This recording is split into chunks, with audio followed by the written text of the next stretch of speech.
School పోతున్నా జరసేపు అయినాక బూ వేసుకొని తినక. సరే తింటగాని పో. ఇది ఎప్పుడైతే వచ్చిందో ఇంటికి ఇది వేస్తేనే బో తినాలంట, ఇది ఇస్తేనే నీళ్ళు ఆడాలంట. దీని ప్రకారం కాకుండా ఇది కాకుండా ఇది ఇంటికాడ లేకుండా స్కూల్కి పోతేనే నా ఫారం కుదారుతూ ఉంటది. పెద్దది బాబు చేస్తుంది. ఏ కూర వేసుకున్నాక? రాత్రి దంకాయ వేసుకున్నానే. కూర వేసుకున్నాక కూరలో బలిపడది. జరైతే తింటుంది కదండి అమ్మ. ఆ కూర ఇక్కడ యాక పడేస్తా అక్కడ.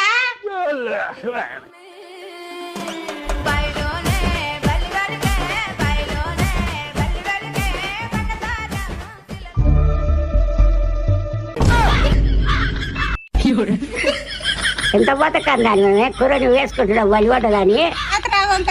కమ్మన్నదక్క నేను వేసుకపోదామని నేను మర్చిపోయినాక ఊరికే చెప్తాడా మరి. నేను కొంచెం వేసుకున్నా నీకు కొంచెం ఉంచున్నా చూడక్క. పాటు తిని పాటు.